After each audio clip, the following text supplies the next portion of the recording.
Today's podcast is brought to you by Progresso Talent Partners, who for more than 25 years have successfully delivered interim and permanent leadership talent to transform businesses. To hire the talent you need to enable your business to thrive, visit www.progressotalent.com today.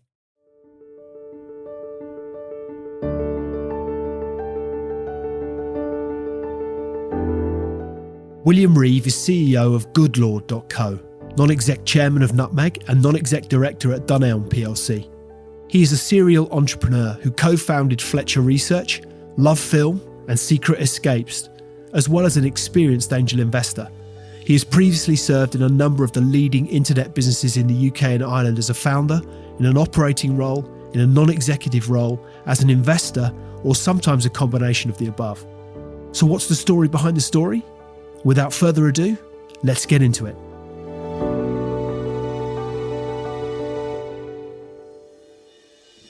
William Reeve, good morning. Welcome to the Extrology podcast. Great to have you on as my guest this morning, and I'm really looking forward to getting stuck into some what undoubtedly is a fascinating story and career. But before we do so, I always like to start with the early years. So childhood for you, where did you grow up? What was childhood like? Morning, Lee. I grew up as the son of an academic, actually, and my one of those sort of really not just an academic, but a classics academic. So sort of as old school academia as you probably get. I was born in Oxford, lived in Oxford for 10 years, and then we moved to the other place, as they call it, Cambridge, when I was about 10. And also, I think, if I remember rightly, you made reference to a very formative year for you, a trip to a sabbatical from your father in Toronto. Is that right? You had some time in Canada as well growing up? That's absolutely right, actually. So, as an academic, my father got sabbatical. Sabbatical got taken seriously, and he took 1 year off every 7 years, and had a year I don't think it was quite a year actually, and had some time in Hamburg as a 3-year-old, and then had a year in Toronto as a 10-year-old, and it was at the end of that he ended up moving to Cambridge. And large family, brothers, sisters. What was the sort of dynamic growing up? Fairly probably, well, I suppose these days is going to look hopelessly conventional family. Sort of mum and dad and 3 of us. I was the oldest, 1 sister, 1 brother. Fantastic. And as for the posters on the wall, if you like, those childhood heroes, if that's the right word, but those figures or individuals or personalities that you would have been looking up to or inspired by, who might they have been? I wasn't one of these people with posters on the wall. Of either people or inanimate objects. I mean, I found myself interested in computers kind of at an early age when they started coming along, really, but I was about 9 or 10 when that happened. But I didn't associate those with the people behind them, if you like. I wouldn't have known who Steve Jobs was or even Bill Gates, probably. No, I suppose I do remember following the Olympics pretty closely in 82, I suppose it would have been, with Seb Coe and Steve Ovett, that sort of... It was that sort of era that probably I remember. I mean, that was well past. I had that was in no way as a role model for me. I could barely jog, let alone run. and that reference to computing or computers, where did that first interest stem from? As an example, I suspect I have an inkling based on the Olympics that you just mentioned. I remember quite vividly that being so we were of a similar age group. In our late 20s, yeah, absolutely. These days, but I remember thinking the ZX81 or the ZX Spectrum, or those sorts of early Commodore 32, Commodore 64 seem to be, but those sort of early home computers spring to mind from my perspective. But when do you first recall that interest in technology stemming from? Don't completely remember. I think family friends got an Apple IIe before I went to Canada, and I was quite interested in that, but they weren't that good family friends that I could spend much time on it. And although they did let me spend some time, actually, they were sweet like that. And but then my classroom in Canada had a Commodore PET in it, and I was definitely trying to hog that. And then by the time I got back to the UK, kind of computer rooms are appearing in schools and stuff. So and I was always in them. I don't know quite where that interest came from, but it was there in spades. But I think the advances that we've seen in technology, stunning as they are, and cliched though it is of me to mention it, but I remember my computer room at school. I think we had 6 BBC, I think they were called BBC A or BBC B computers. BBC B, probably. BBC Micros, Model B. And, I think a school of 800 kids or whatever it might have been, and one computer room with 6 computers in it. I mean, it's incomprehensible in the, I would have been on one of those 6 every break. So I read in a Times interview actually that you'd been voted at school as the most likely to be a millionaire before 30. Where might your peers have drawn that conclusion from, do you think? Well, I found myself actually earning some money professionally as a kid. I wrote a computer game while I was doing my GCSEs. GCSEs didn't do too well, but the computer game got released publicly, and I found myself doing more of that actually during my A levels. So I suppose the fact that I wasn't doing paper runs. I was kind of actually publishing something kind of commercially in the market probably gave them a clue. I didn't. I don't exactly remember how that competition went. I think it was some smart aleck put that in as my description in the school yearbook. But at the time, I didn't really understand why they thought that. But they saw something in me which they probably saw a bit further ahead than I did. And was that self-taught? So I would have guessed you just started coding would have been basic in those days, and then just sort of picking up and advancing from there. Yeah, so I was lucky in that the school I moved to in Cambridge, the computer they used was the BBC Micro Model B, as we talked about, and the BBC. One of the advantages of it was it had quite a powerful BASIC built in, and it also had, very unusually, no other home computer did this. It also actually let you write an assembler, which essentially was machine code, which is what you needed to use to write commercially standard games. So it was all self-taught with a gang of friends in the computer room. But there was quite a useful body of literature, actually. There were books and stuff produced. Acorn, based in Cambridge, of course, kind of had actually sort of spun off publishing arms and wrote books and things like this. And actually there was quite a lot of useful material out there, which became well thumbed both at school and at home.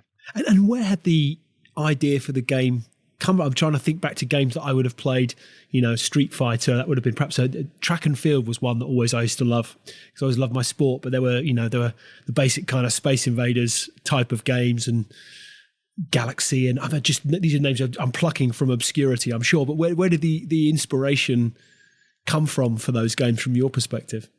Well, so the first one for me was actually it was a rip-off basically of another game. And what happened was there were a couple of games that came onto the market which were 4-way scrollers, and they basically ran at 25 frames per second. So they couldn't quite scroll in line with the TV. And I was having a bit of banter with a friend of mine, and I said, I think we could. I don't understand why they're running it. They're skipping frames. You could be running at 50 frames a second, same as the TV.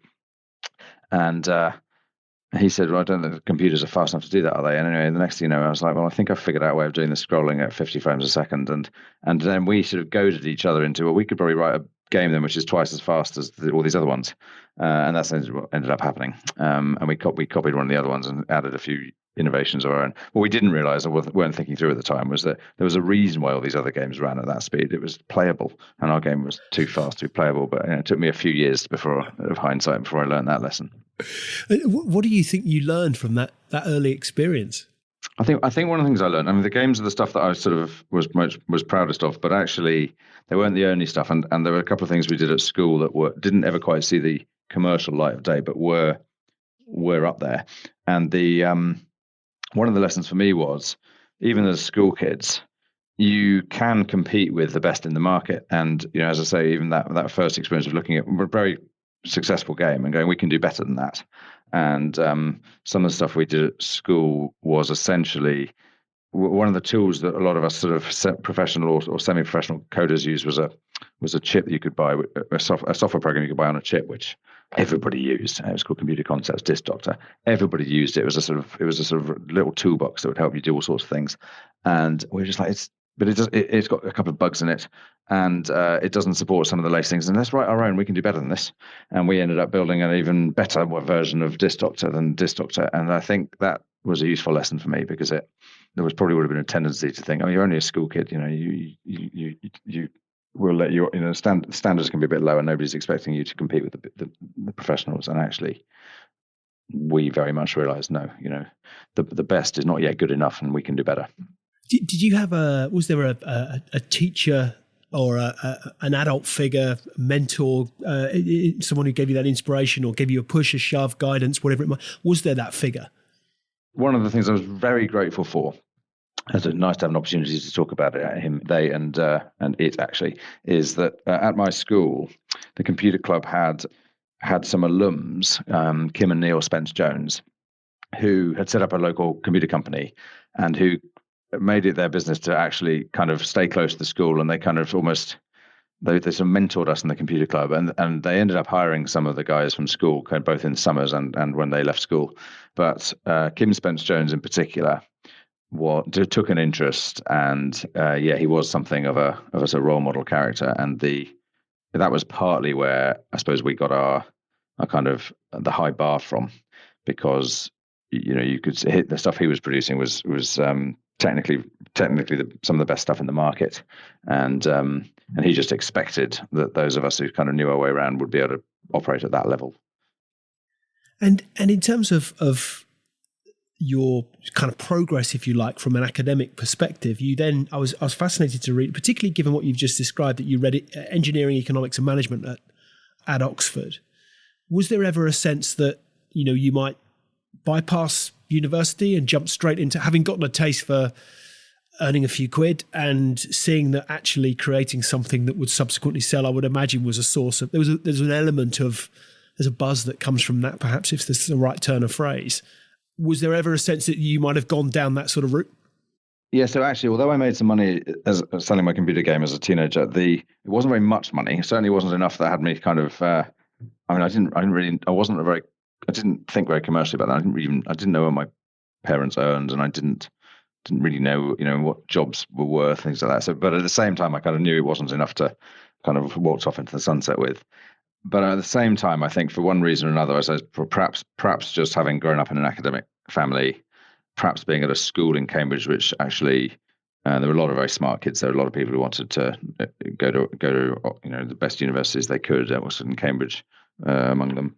And I think I was competitive in that respect, and I kind of wanted to do what I thought the kind of smartest kids were doing, and they all going to university. So I never seriously considered not going to university. I did have to take a year off, actually, or not have to, but so I took a year off after school before university, and went and worked for IBM in that year in London.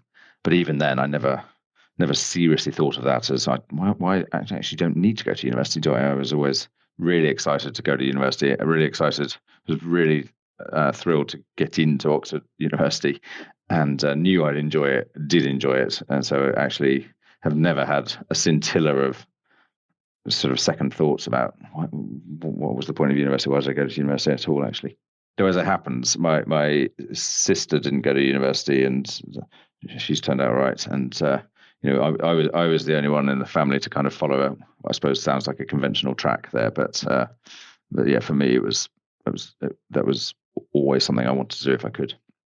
And then from university into McKinsey's for a short period, for a couple of years, is that right? Yeah, that's right. So from university, I started in management consultancy in London with McKinsey. One of the things that struck me as I researched your background was, my first thought had been that it's relatively early, respectfully, in working life before you jumped out on your own, with Fletcher Research, which I think my first thought through that research would have been that was your first business. You've already alluded to the fact that, fledgling or otherwise, there's some business experiences that you've enjoyed earlier on in your teens. But what was it that, I guess, where did the inspiration behind heading out on your own, where had that come from? Yeah, you're reminding me of my brother-in-law, who rest in peace, who thought I was ridiculously young to start my first business. Right? I did that at age 24, and he was something like 27 or something. So, but I remember kind of going, he got me chafing in my collar a bit. But where did the inspiration come from? Well, to some extent, it was forced on me, because the program I was on at McKinsey was a 2-year program, and that was designed to be sort of fast tracking you through the ranks of McKinsey, but they wanted you to leave and go to some business school or something like that, and before kind of coming back, kind of a couple of rungs up the ladder.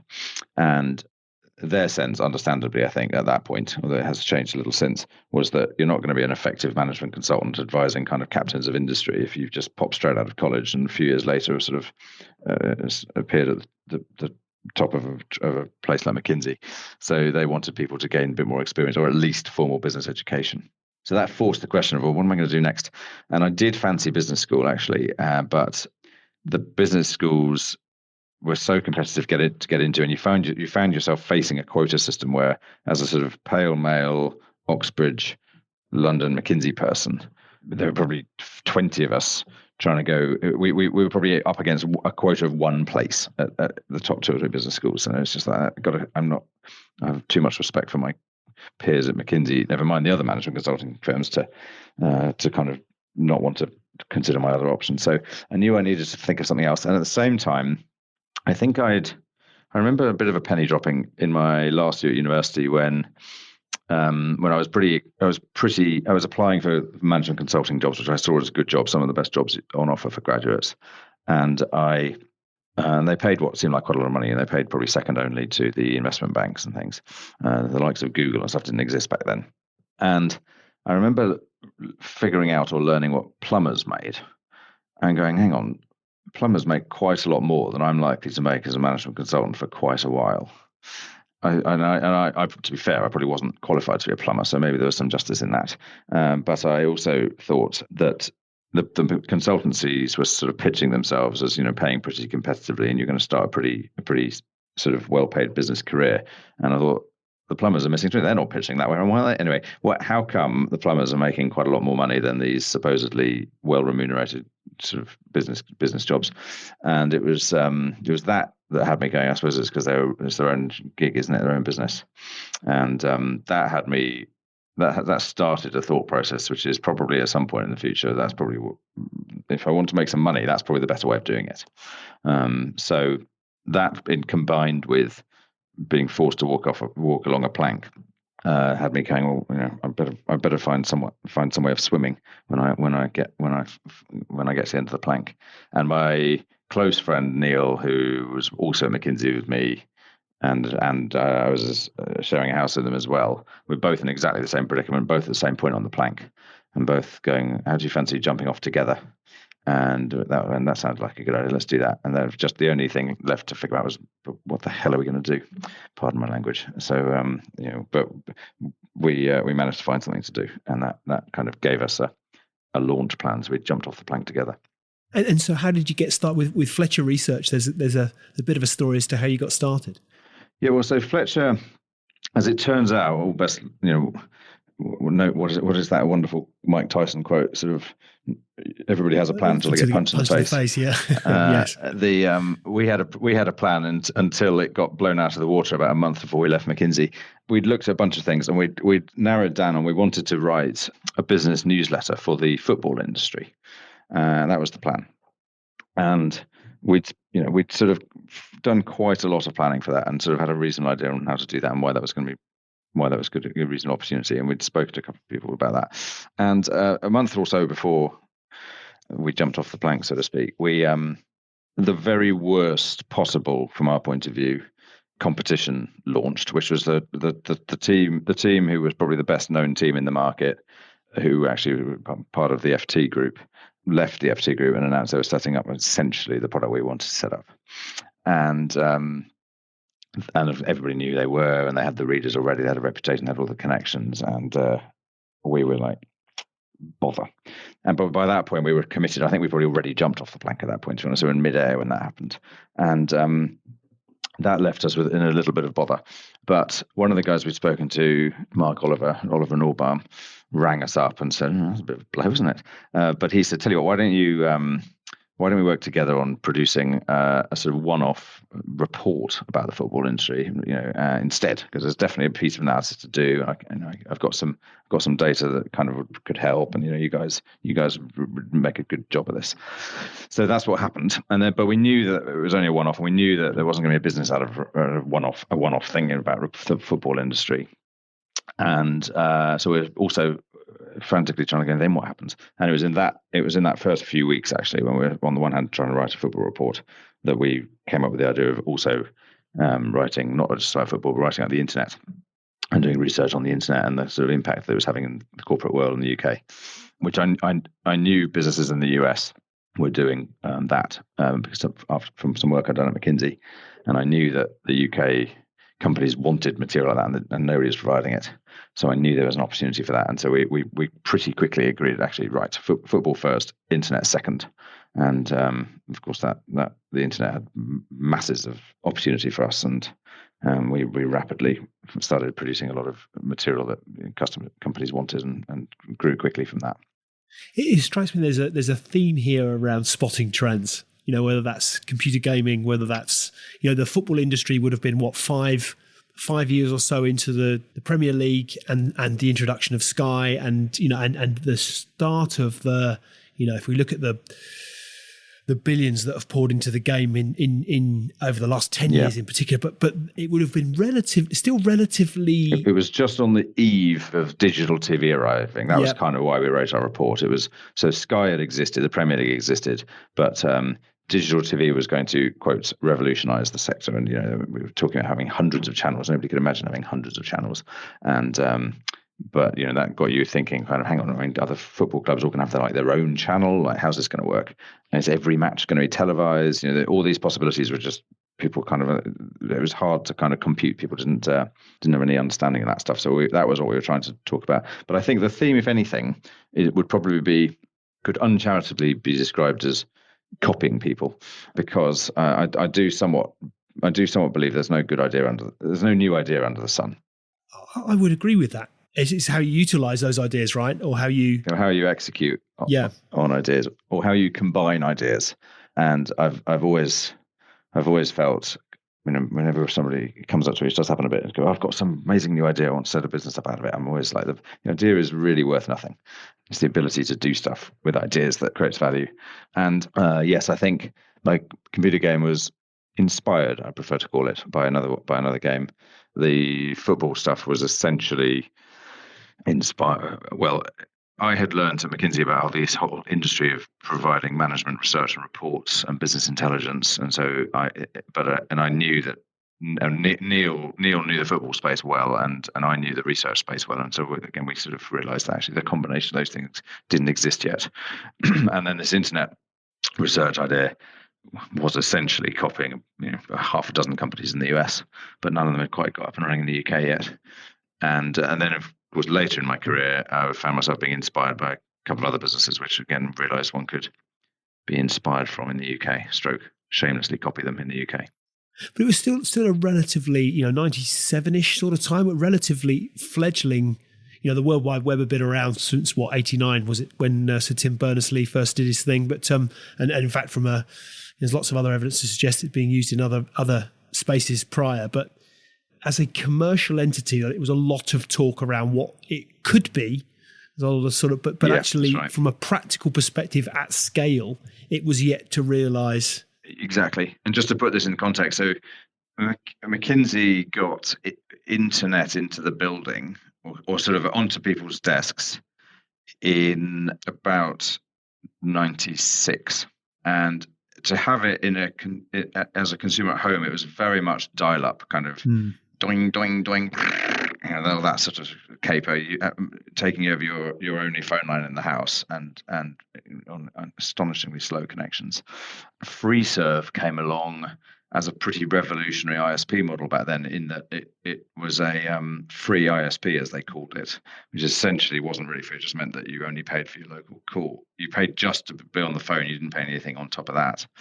And that was in about 99, I think. Dixon's created that. But by that point, the dot-com boom was very much up and running. So things were moving very quickly from sort of people at McKinsey looking at the internet for the very first time in 96 to dot-com boom well away by 99. And Dixon's added, I can't remember, £1.5 billion or something to their market cap when they invented FreeServe. And we were lucky to be really kind of in the water, ready for that wave and able to ride that wave when it crested. What do you think you learned from that early experience with Fletcher Research? I had a great time with Neil and others on Fletcher. I think I learned a lot about it, really. I mean, again, a bit like my school experience, and as much as my brother-in-law, and now all these years later, you, Lee, sort of patronisingly having a crack at 24-year-olds as being too young to set up businesses. I think I was 25. I think that's why. It took me actually many years later to work out that you were probably right. That 24 probably is a bit young to be setting up a business. I don't. If you look at now, I don't necessarily think it is, but I think at that time in particular, as I remember it, there was that sense we were coming as a generation from a generation prior, where typically you left school at 16, 18, or even younger, 14, 16, 18, that's right. 21. You went and got a good job with a good pension. And you stayed with that. I'm thinking of my father. Your plan was you joined a company at 18 or 21 or whatever it was, and you retired at 65. And that was the expectation. And the security of a good job with a good pension. That was the holy grail, if you like. The concept of starting your own business was very different world we live in now. It was. And actually, when Neil and I did that together, leaving McKinsey, we were the first people out of McKinsey's UK operation ever to set up a business straight out of McKinsey. So, whereas these days, there would be hundreds of us. So, yes, it was probably a little bit bolder than I gave it credit for. But no, what did I learn in the Fletcher period? I think, again, as I said, something I got from the school, we were able to build the best business of its type in the UK, and we were able to become the leader in the UK. And again, I sort of took for granted, kind of a bit like my computer game experience, whatever was out there already, we could beat. And we were able to do that. And I think people like my brother-in-law was kind of going, how can you guys possibly beat, I don't know who's in the market, but I'm just sure there's a bunch of impressive outfits. And I think we very much not learned probably so much as demonstrated that we were able to do that. But we were able to punch through with some pretty well-respected organizations. We had the BBC as a big customer. We had Lloyds Bank and BT and Fidelity and Kingfisher and lots of Yahoo, Google, a lot of these sort of companies who were big, well-respected businesses who actually gave us a lot of credit and gave us respect, which was exciting to see. But I think some of the real learnings came after we sold the business to one of the American companies that I alluded to earlier, who sort of essentially there were half a dozen companies in the US doing this before us, and we sold to one of them, a company called Forrester Research, and Forrester was great. The people there were great, and I just learned a lot off those guys. In particular, learnt about the power of doing sales well and doing sales professionally, and how much difference sales when it's run well can make. And I think we'd had a hint of that before we sold the business, but we didn't really, we knew what we didn't know, but we didn't easily know how to fix it. So we'd started trying to recruit a sales team, but we didn't really even know kind of where to find salespeople and kind of how to recruit them and stuff like that. And there's quite a lot that kind of Oxford type educations give you in terms of overconfidence, arrogance, many would call it, that you can apply yourself to any problem in the land. I mean, our Prime Minister is a classic Oxford product with sort of classics background, learning Latin. So what does that prepare you for? Anything would be the classicist answer. And I think a lot of us pop out of Oxford thinking at the end of the day we can apply ourselves to almost anything pretty quickly. But sales and how you sell is something which Oxford does not prepare you for. And however smart you are or however talented you are, even if you've got natural sales skills, which I don't, there is a science and profession to sales which you're not going to figure out for yourself. You need to be taught, and you need to see it, and you need to there's no substitute for experience. And I found that lesson from Forrester really helpful. One of the things that's always struck me about what you've just described about sales is that, to your point, there isn't a business that can survive without sales. And yet, I don't know if it's uniquely British, but there is an attitude. If you can be an accounting professional, a legal professional, a medical professional, whatever you want to define it as, a professional. If you describe yourself as a sales professional, you watch people's body language shift uncomfortably. We go back to that kind of traditional sense of what selling is, and actually the intuitive sense of, you're going to make me walk out of this room with something I never wanted, having overpaid for the privilege, is, that's a very broad sweeping statement.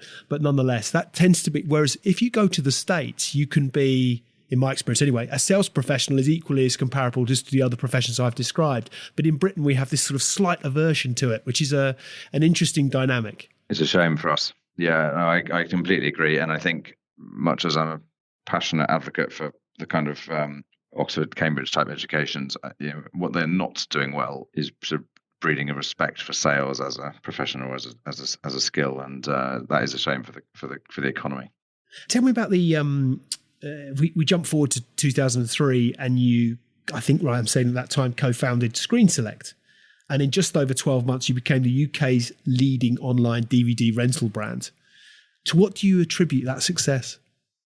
Well, I mean, these days, of course, it's better known as LOVEFiLM, which is what the business became. But so the business that we were copying here, of course, was Netflix, which started off as a DVD rental business in the US. And by the time I came across Netflix, there were already several people in the UK trying to do it. And I had, I think, perhaps with some of my earlier perspectives to draw on, and partly probably with some of my training from the consulting days, I wasn't interested in doing something without a clear strategy to win. And I didn't fancy joining a market as the fifth or sixth entrant into the market and staying the fifth or sixth entrant into the market. I was only interested in doing something if I could see a way to becoming the number one in something. It took me a while to work out if I was to do this DVD rental thing, how am I going to win? And the answer ended up coming from Alex Chesterman, who he and I teamed up to do this. And Alex had a commercial partnership that we thought gave us the advantage that would enable us to win. And that in turn allowed us to really raise a bit of money. We raised from friends and family, actually, but they included some ex-Amazon people and things like this. And it enabled us to hire some very strong people. And we set ourselves out right from the day one to win.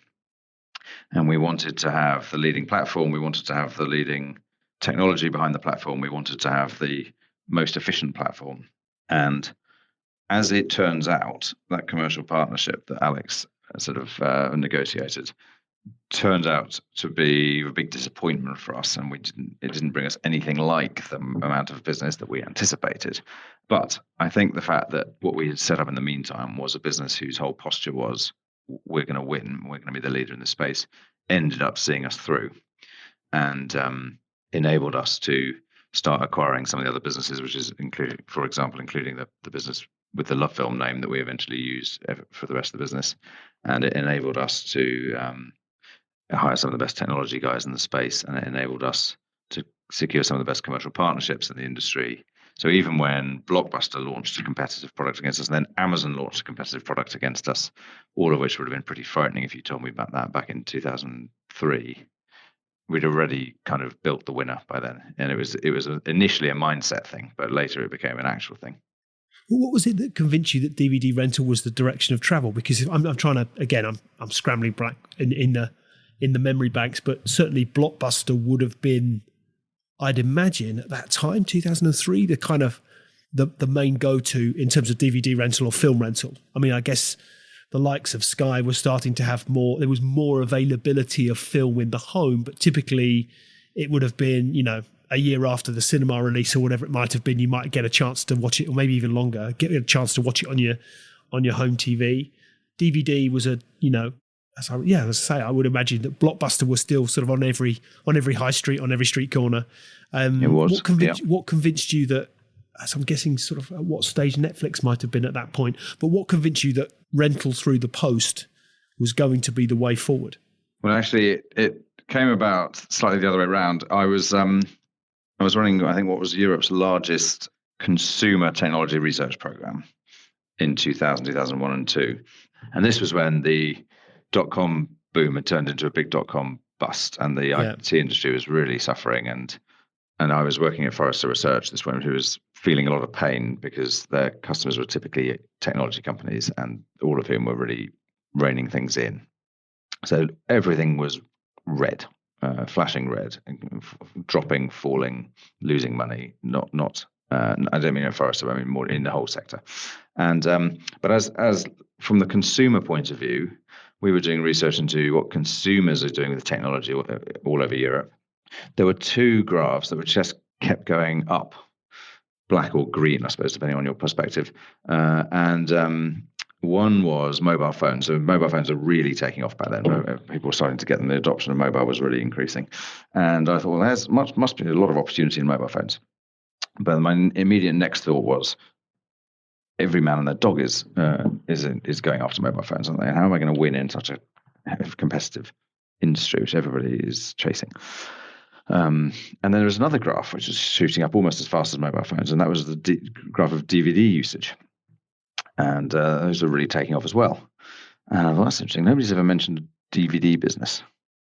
So I started asking some of my smartest mates, kind of, anybody seen any DVD businesses? And my old partner, Neil, by this point, had moved to the US, still working in Forrester, but he was in the US. And he said, well, there's this company here called Netflix.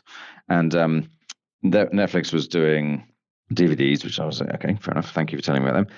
It was a subscription business, and I liked subscription for various reasons. It's a good business model. And it was a technology e-commerce business. And I'd always, even though in our research world, we were essentially doing the equivalent of selling picks and shovels to the gold miners, what you wanted to be doing when you're selling picks and shovels is the right place to be, right? When you're on the mountain selling those things. But what everybody wants to be doing is digging for gold.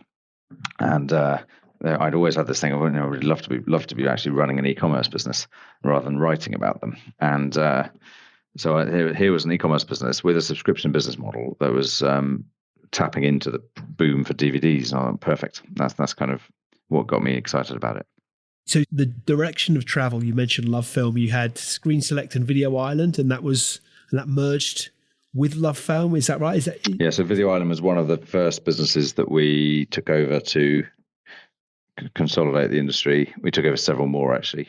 DVDs 365, Mailbox Movies, LOVEFiLM in Sweden, and then Online Rentals Limited actually was the name of the company that had the brand LOVEFiLM. But that was in 2006. We took them over. And then in 2008, the last sort of big acquisition, certainly under my watch. In fact, I think the last one actually was Amazon's DVD rental business. Amazon launched after us, and we ended up taking their DVD rental business off them. And later, they ended up buying out the rest of the company, which is now Amazon Prime Video. Absolutely. And in terms of sort of, for want of a better expression, highs and lows, what were the highs for you of that time? I think I remember the lows more than the highs. There were a lot of highs, but the lows that spring to mind were it was a slow realization, but realizing that commercial deal that we'd been pinning a lot of hopes on was in fact a dud, was a low. Although it took us a while, we didn't believe it at first. We have all these customers, there's something going wrong with this, but turns out that it was just not a very good deal. The entire DVD warehouse burning down on the 1st of September 2004 was a low. A couple of months after we'd taken over Video Island, moved all of their DVDs into our warehouse, and then like literally 8 weeks later, it burnt down.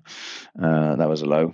When Blockbuster launched in the UK against us, and well ahead of launching anything like this in the US, at a price that was lower than ours, that was low. That was a low. Alex leaving, actually, my business partner leaving in 2006 was a low. But in the meantime, I suppose, going round a couple of the Royal Mail depots, where this was back when we were still doing it all through DVD. We had these bright red envelopes, very distinctive envelopes. And the Royal Mail, watching kind of the sort of sorting officer, they've got sort of massive pigeonholes, essentially one for every part of the country kind of thing. And there's a red envelope in every single one of those. That was a high. And being able to take over Amazon's business, essentially because Amazon had realized that we were beating it. That was a high as well. I'd love to say crossing 1 million customers or something was a high, but actually, again, it hasn't. By the time you get to sort of 700-800 to 1,000 customers, you know you're going to hit 1 million. It's sort of the actual moment is sort of passes almost without incident. But yeah, no, I'm very sorry. I'm thinking more of the lows, but that's unfair because obviously it was a terrific journey with a lot of highlights. But there were plenty of lows along that journey as well. Was there a sort of pivotal moment where you thought, actually, there's the shit, to your point, the 1 million customers, but actually you knew, was there a pivotal moment where you thought, we're really onto something here? No, I think it was always a struggle to kind of, and we had a lot of competition in that market. And even when we become by far the leading online rental player, you had Sky Movies up against you had Tesco selling DVDs by the bucket load up against you, you had Blockbuster up against you until very near the end. There were always many other calls on people's time. So, and it was always felt like you're fighting to move forward. And no, I think that's one of the reasons why we ended up leading, because we were always pushing for. Initially, we wanted 20,000 customers, and the first 2,000 were a struggle. And then once we had 20,000 customers, we really wanted to get to 100,000 customers, and that was a struggle. And then once we had 100,000 customers, you realize actually we're going to need a lot more than that. And then the next 400,000 customers was a struggle. And then it's like, well, the million customers was a struggle, blah, blah, blah. So I don't think we ever sort of sat there and went, well, look at this. It's, we've ignited a rocket ship. It always felt like struggle. And one of the lessons I have for some of the other growth businesses I know is, LOVEFiLM became a big business, well known in the UK, turning over 100 million plus, but we never really had off the charts growth. We were generally growing 50% a year, and whether that was kind of by buying somebody or whether it was through our own efforts, but it turns out compounding does a lot for you. And if you go over 1 million customers to 1.5 million customers, there's a lot of customers, but it was never really a sort of 5x kind of whoa, hold on to your hats sort of growth. It always felt you were fighting for growth. But I think that's a really interesting lesson. And to your point, and we'll come on to those businesses that you've subsequently been engaged with and indeed what you're doing now. But it's an interesting point. I think that, we read about, and it strikes me what sells, what generates headlines is the overnight success. Instagram is 13 people in a room and been on the charts for 5 minutes, and Facebook comes along and pays you £1 billion. And that's what success is in business. But it's those outliers that ultimately drive headlines and therefore subsequently expectations. But yet in reality, business success is a grind. It's a series of, there are some highs undeniably, but it's an emotional roller coaster. It's a practical roller coaster. It's a series of ups and downs, and how you navigate those channels, those peaks and troughs, is ultimately, and particularly the tough times, is what determines often your outcome. But to your point, it's rarely those multiples that we're talking about. They're few and far between. It is a grind. And I think that's a really important message to get out there, because I'm not going to do down social media, but nonetheless, it has perpetuated this sense of overnight success, which in reality, is often years and years and years in the making, and people only ever read about the end game. So I think that's really interesting. So the success that you'd enjoyed with LOVEFiLM, and ultimately working with some fabulously talented people who have themselves gone on to do incredible things with really what we would now recognize as household names. With, I think we're right in saying Alex went on to Zoopla. That's right. You had Graze, other businesses that you subsequently got involved. You work with very talented people, and again, I think if you look at that sort of post LOVEFiLM, was it a conscious decision to then develop more of a portfolio at that time, portfolio type of approach, or was it simply a case of how things played out? It was a bit of both, actually. I'd already taken on a couple of non-exec roles even before I left LOVEFiLM, and so I suppose I didn't have anything else particularly lined up, but I was expecting to get back into some form of full-time saddle, probably with a couple of sort of very, very sort of part-time non-exec things. But actually, the banking crisis hit with a vengeance, like pretty much as soon as I left LOVEFiLM. Actually, it was sort of Lehman Brothers collapsed into the September, and I left in May of that year, 2008. So that put paid to one of the projects I was working on, and the next thing you know, I was on 3 or 4 different boards, and actually that was keeping me reasonably busy. And then I sort of got involved with a couple of other projects, but now I found myself fingers in several pies for 2 or 3 years, actually. But had it always, at that time, the thought had been, but actually portfolio career, interesting though I'm sure it was, and much you will have gained from the experience, but actually the desire to get back into something full-time again, probably not the right expression, I'd imagine that portfolio kept you very gainfully employed, but nonetheless, that sort of sole focus, if you like, or principal focus, was that always the intention? That was my expectation. Yeah, I didn't have a particularly clear plan. I tended to sort of follow my nose a bit, but yes, it was. I certainly felt I was a bit young to be retiring. I'm not the sort of person who's going to hang my boots up and sit on a beach with a sombrero over my head. I think I'm going to end up kind of probably with fingers in pies as long as I can. Realistically, it's kind of what's going to kind of interest me. But in the meantime, while I'm young and hungry enough to do a full-time thing, I should be looking for the right full-time thing, because I won't be young and hungry enough forever. So what types of businesses typically excite you? There's got to be some clear technology angle. that's the thread on everything I've done. I generally want them to have some form of subscription or renewable sort of business model to them. What I often call internally at work the sort of bathtub effect, where if you've got a subscription business, you're fundamentally it's based on how many subscribers you've got, or customers, whatever you want to call them, and but actually, all you have to do to grow the business is make sure that more water goes into the bath from the tap than leaves the bath from the plug. And those might actually be quite small amounts of water and involve relatively not much work. But if the plug is a trickle and there's a little bit more than a trickle coming in from the tap, you're going to get a lot of water into the bath. So it's a great analogy. And so if you look back over your career to date, is there anything that you'd have done differently or perhaps might have changed? I think we all have our lessons and learnings. I think the plenty of mistakes over the years, but really I suppose the question is there anything where you were sort of just using the wrong process or a wrong decision making approach? And I don't kick myself about too much stuff. Again, I tend to look forward, not backwards. And I think I'm in a world where I need to take risks, and not every risk will pay off. And as long as I'm thinking about things in the right way, considering all the angles, understanding the ups and the downsides, making sure that kind of nothing's hidden from me and I'm not hiding anything from anybody else, then decisions I make will probably be, on the balance of probabilities, the right decisions. And I definitely have a bit of a sense.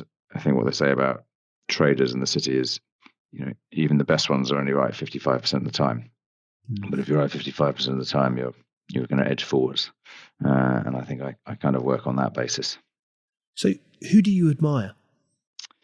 Probably some fairly trite examples, I think. You can't but admire, I think, Jeff Bezos for what he's built out of Amazon and sort of clarity of thought and so on that he's brought to play on Amazon. Doesn't mean I admire everything about Amazon, but I certainly admire a lot of the kind of the sort of focus on scale and ambition in Amazon is amazing. There are other business leaders I admire too. And recently I've been paying attention to Jamie Dimon at JP Morgan, one of the US's most celebrated leaders, who again I think there's a lot to admire in Jamie. And he leads very much more publicly and from the front than a lot of business leaders anywhere else, really, especially in the UK. So I admire that. I admire the son of the founder of Dunelm. I'm on the board of Dunelm, and the son there, Will Adderley, so well as he is these days. I admire him too. He's an incredibly talented retailer. He's helped create an amazing culture at Dunelm, and definitely doesn't have all the answers, as he's the first to admit. But he's a very admirable person. He's a good leader and terrific. Very curious and intelligent about business, and pushes people. And I admire all of that. And I suppose I'm sticking into the world of business, really, aren't I? That's probably that's the world I inhabit, and that's probably where I have the best sense of what good looks like. And in terms of influences, who have been among, I guess, the greatest influences on your career or indeed your life? Well, as I say, there's definitely something about the Spence Jones back in Cambridge and when I was in my teens. A couple of people influential back then, actually. Somebody at IBM was very influential to me too, actually. Saw probably some of my strengths and some of my weaknesses more clearly and was prepared to tell me about them more than anybody else was at that point. And this has definitely influenced me. Various people at university influenced me too, and my close social circle still stems really from my kind of university days. So I'm fortunate to have close friends in the circle that know me a long time, and they undoubtedly influence me, mostly I think in positive ways. Sometimes lead me astray. And in terms of consistent throughout this discussion this morning, the theme of the competitive nature that you evidence really shines through. What is it that drives you? So I think I'm competitive in some respects, but not others. I'm not one of these people who kind of has to win pub quizzes or in anything I do with anybody. I have to win. I'm not one of those people, and I don't need to be the one taking credit for stuff. But I do want the kind of organizations I'm part of to win and find ways of winning. And I am delighted if I have a completely kind of almost passive role in that, and I'm sort of hidden from view. But I do want strategies that are going to win, and I do feel like I suppose I'm quite logical and analytical, and I do feel like there's not much point doing something unless you're going to do it really well, and you should try and figure out what the best looks like and then beat it, basically. And I think that's whatever you're doing, and that's at some level or other. I sort of find that to be self-evident, but I think that has to be one of my drivers. And in terms of what success, or what does success mean to you? Success means kind of being able to look at everybody in the eye with pride in what you're up to and sort of what you stand for, and kind of a sense of kind of accomplishment and mutual achievement. It means financial terms, it means flexibility and means ability to choose what you do and where you play and what and where you want to spend time. It means being able to lead people, bring people with you, influence things, make change happen. And it means trying to do things in the right way, I suppose. Means as well as ends. How about away from work? What do you do to unwind? Do you unwind? Well, in the world of Zoom, I'm afraid, and dare I say podcasts, unwinding is seems harder than normal. But yeah, I'd agree. I'm quite a social character, and I live in London, and I love the social side of London. So I'm usually out most nights, and if I can be, and if that's legal, and I travel quite a bit as well normally, again when legal. But I don't. Other than that, I'm afraid I'm not much of a hobbyist. I don't read enough. And I don't garden enough, and I don't play enough golf. But I do sometimes find it hard to switch off. And if you reflect back, what advice would you give 21-year-old William Reeve? What advice would I give a 21-year-old? I mean, the 21-year-old William Reeve wasn't too far away from the William Reeve you see these days. I probably could have been even more ambitious back then. I think I tended to look at the world then in terms of building a leading UK business. And I probably should have been thinking more in terms of building a leading global business or international business. And I think the internet and technology has made that challenge more pertinent, because it's easier to build multinational global businesses than it was for the 21-year-old William Reeve. I think that's the main one. I think the other one I'd give a lot of people would be, you got to figure out where the roads are paved with gold. They're paved with gold in most industries, most sectors, for most people, and for lots of us in the UK, it's London. But in some industries, it's America, or it's Silicon Valley. In my industry, arguably it's Silicon Valley. So one of the question marks about as I look back at myself is what would have happened if I'd gone to Silicon Valley. And but if you're in the arts, for example, kind of it's sort of either basically London or Hollywood, really, or perhaps New York, and the head there. Build your skills, build your network, build your prospects where the roads are paved with gold. I think I had that mindset as a kid, and I still think that's important. I think that's the way the economy works. That's the lesson. And arguably has been even despite, to your point, the world has become a smaller place as a consequence of the accessibility that the internet affords us and the reach the internet affords us. But yet, what you've just described strikes me as been true since the dawn of commerce, hasn't it? That there have always been pockets of opportunity based on a certain industry or a certain commodity or whatever it may be. You look at where those opportunities may be, and you can work back from there. Yeah, exactly. But you've got to be in the right place at the right time. So start with being in the right place.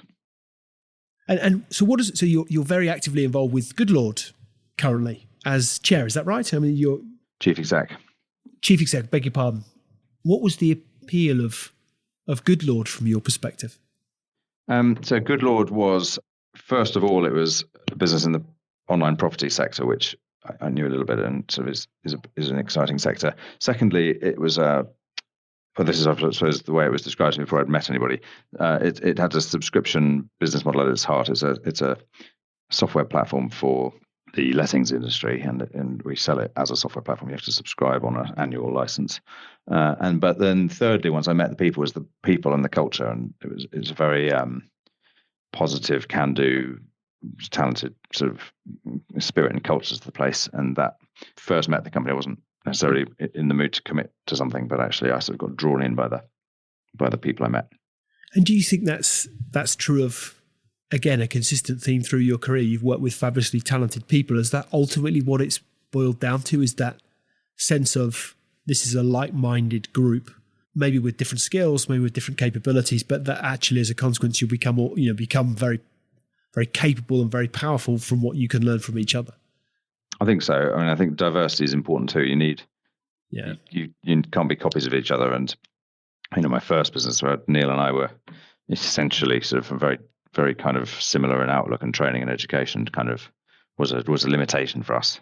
And I think at LOVEFiLM we had a little bit more diversity, and that I think one of the lessons in the last 10 years is the more diverse the better, really. But you want some shared purpose, and you want some shared objectives, and you've got to have common levels of trust.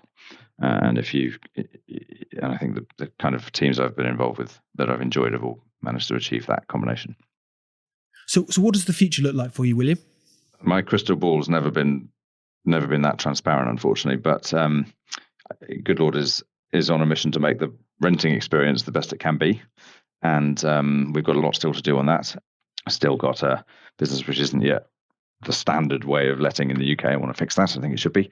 And in the meantime, there's still a lot of technology to build, and there's a lot of work to do. So we are, we're in growth mode for quite a while yet, really, at Goodlord, and want to make sure that we succeed in making the lettings experience as positive and constructive and enjoyable and efficient as it can be. And that's going to take us. That's not a quick job. There's a lot to do. Well, I wish you every success. That quite clearly, whilst nothing guaranteed in life, and I appreciate just how much blood, sweat, and tears will go into ensuring the success that Goodlord will enjoy. You've got a wonderful track record, and therefore a wonderful story of businesses that have had a real significant bearing on not only the UK landscape, but arguably, in many ways have been transformative in terms of adapting to how trends and human behaviour ultimately has evolved. So I think I'm sure we shall look forward to seeing you continue to celebrate the successes that you enjoy. But to your point, it's I know you didn't quite use this phrase, but rarely is it a sprint. Or arguably, I would say that business is a marathon at sprint speed. I think that's an analogy that oftentimes strikes me. It's a long race, but you're always running fast. But I really appreciate you taking the time out this morning to share with our audience here the experiences that you've enjoyed. There's much to be learned, and it's a great story. So, William Reeve, thank you very much for your time, and great to be speaking with you. And I wish you continued success. Thank you, Lee.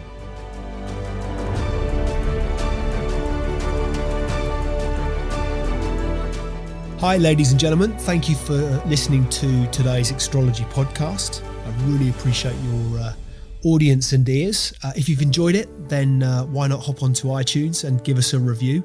I'd really appreciate anything that you might have to say. Any feedback always gratefully received, and look forward to hosting you next time. See you soon.